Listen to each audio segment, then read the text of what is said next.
Now I'm become the death, the destroyer of world's. అమెరికాకు చెందిన ప్రఖ్యాత భౌతిక శాస్త్రవేత్త జూలియస్ రాబర్ట్ ప్రస్తావించిన ఈ పాపులర్ మాట భగవద్గీతలోని 11వ అధ్యాయంలో ఉంది. నేనిప్పుడు కాలంగా మారాను, 3 లోకాలను విధ్వంసం చేస్తాను. ఓపెన్ హ్యామర్ భగవద్గీతతో చాలా ప్రభావితమయ్యాడు. భగవద్గీత శాస్త్రవేత్తలకు కూడా ఒక మిస్టరీగా మారింది. భగవద్గీతను ఎన్నిసార్లు చదివితే అన్నిసార్లు ఆశ్చర్యపోతారు. అందులో మొదటిది ఎక్స్టెన్స్ ఆఫ్ మల్టీవర్స్.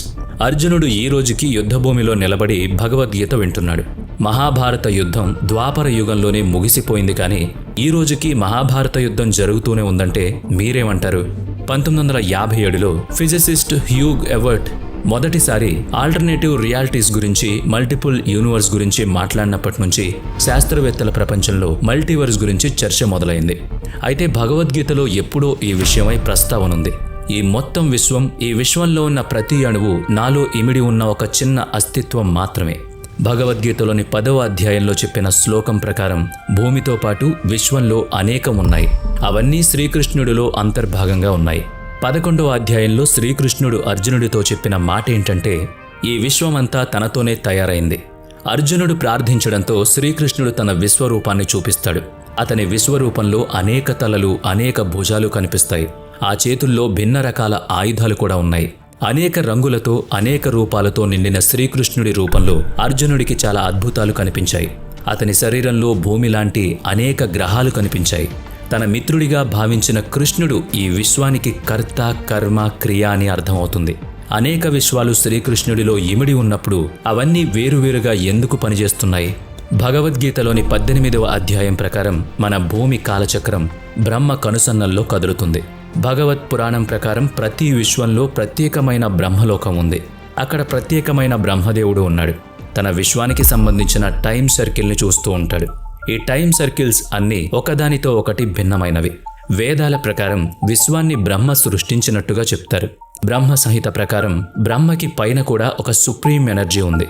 అతనే శ్రీకృష్ణుడు. అతనే అల్టిమేట్ క్రియేటర్ కూడా. రెండవది రీఇన్క్రియేషన్. నేను గతంలో కూడా ఇక్కడ ఉన్నాను. 1930లో ఒక 4 ఏళ్ల అమ్మాయి శాంతిదేవి తన కుటుంబ సభ్యులతో గందరగోళంగా మాట్లాడేది. ఆ అమ్మాయి తన పూర్వజన్మ గురించి చెప్పేది. తను ఎక్కడ ఉంది, ఎలా పెరిగింది, ఎవరిని పెళ్లి చేసుకుంది, ఎలా చనిపోయింది అన్నీ చెప్పింది. శాంతిదేవి కేసును పునర్జన్మకు సంబంధించిన ఆసక్తిదాయకమైన కథనంగా చెప్తారు. పునర్జన్మ అనే విషయం చాలా ఆసక్తిని కలిగిస్తుంది. ఈ విషయం శాస్త్రవేత్తలను కూడా గందరగోళానికి గురిచేసింది. 1960లో అమెరికన్ ఫిజిసిస్ట్ ఐన్ స్టీవెన్సన్ పునర్జన్మ మీద విస్తృతమైన అధ్యయనం చేశారు. అందులో భాగంగా 3000కు పైగా రీఇన్క్రియేషన్కి సంబంధించిన కేసులను సేకరించారు. అతను చేసిన ఈ అధ్యాయం మీద అనేక రకాల విమర్శలు కూడా వచ్చాయి. సైన్స్ ఈ రీఇన్క్రియేషన్ని ఒక మిథ్యలాగే చూస్తుంది. భగవద్గీతలో ఈ పునర్జన్మకి సంబంధించి చాలా వివరంగా ఉంటుంది. మన శరీరం నాశనం అవుతుంది, కానీ ఆత్మ మాత్రం సజీవంగా ఉంటుందని అర్జునుడితో హితబోధ చేస్తాడు శ్రీకృష్ణుడు. 6వ అధ్యాయంలోని 8వ అంకం ప్రకారం మృత్యువు సందర్భంలో గుర్తుండే విషయాలు ఆత్మలో ఒక భాగమైపోతాయి. అవే విషయాలు ఇతర శరీరంలోకి వెళ్ళాక కూడా పనిచేస్తాయి. వీటిని పాస్ట్ లైఫ్ మెమొరీస్ అని పిలుస్తారు. ఈ విషయం గురించి ఇప్పుడు కూడా అనేక చర్చలు జరుగుతూనే ఉన్నాయి. మరణం, పునర్జన్మ అనేవి అంతులేని చక్రమని భగవద్గీత చెప్తోంది. సైన్స్ ఆత్మని నమ్ముతుందా? డాక్టర్ విల్డన్ పెన్ఫీల్డ్ తన ద మిస్టరీ ఆఫ్ మైండ్ అనే పుస్తకంలో ఆత్మ ఉందని నిరూపించాలనే విషయాన్ని ప్రస్తావించాడు. మన మెదడులో అనేక విభాగాలుంటాయి. ఒక్కో విభాగం ఒక్కో విషయానికి ఒక్కోలా స్పందిస్తూ ఉంటుంది. విల్డర్ ఆర్టిఫిషియల్గా బ్రెయిన్ని పనిచేయించి తన చేతి ద్వారా కొన్ని సంజ్ఞల్ని చేశాడు. ఆర్టిఫిషియల్గా చేస్తే మెదడు స్పందించినప్పుడు నార్మల్ లైఫ్లో ఈ సిగ్నల్స్ ఎవరిస్తారు? బ్రెయిన్ ఒక కంప్యూటర్ లాంటిది. అందులోని చిప్ ఎవరో ప్రోగ్రామ్ చేస్తున్నారు. అలా ప్రోగ్రామ్ చేస్తున్నది మన ఆత్మ. ఆత్మ అనేది మరణానంతరం సజీవంగా ఉంటుంది. మోక్షం లభించినప్పుడే ఆ స్థితి నుంచి బయటకొస్తుంది. మోక్షం అంటే చావు, పుట్టుక, మరణం లాంటి వాటి నుంచి విముక్తి పొందుతారు. భగవద్గీతలోని 7, 15వ అధ్యాయాల్లో సూర్యుడు, చంద్రుడు లేని విశ్వం గురించి ప్రస్తావన ఉంది. అక్కడి ప్రపంచంలోని వెలుతురంతా పరమాత్మ నుంచి వస్తుంది. ఇక్కడ శ్రీకృష్ణుడు పరమాత్మ అవుతాడు. ఎవరైతే ఈ మానవ ప్రపంచంలో విముక్తి సంపాదిస్తారో అలాంటి వారే ఈ లోకానికి చేరుకుంటారు. భగవద్గీత కేవలం ఆత్మ గురించి మాత్రమే కాదు, ప్రత్యేకమైన విశ్వం గురించి కూడా చెప్తుంది. The simulation theory. మన భూమి ఆకాశం నుండి రాలిపడలేదు. మనం ఒక నకిలీ ప్రపంచపు ఆనవాళ్లు మాత్రమే. దీన్ని ఎవరో ఒకరు నియంత్రిస్తున్నారు. 2003లో ఫిలాసఫర్ నిక్ బోస్ట్రోమ్ ఈ స్టిమ్యులేషన్ థియరీ గురించి ప్రస్తావించాడు. మనల్ని ఎవరో ఏలియన్స్ కంట్రోల్ చేస్తున్నారని అంటాడు. అయితే భగవద్గీత ప్రకారం పరమాత్మ ఆధీనంలోనే ఈ ప్రపంచం నడుస్తోంది. The power of meditation.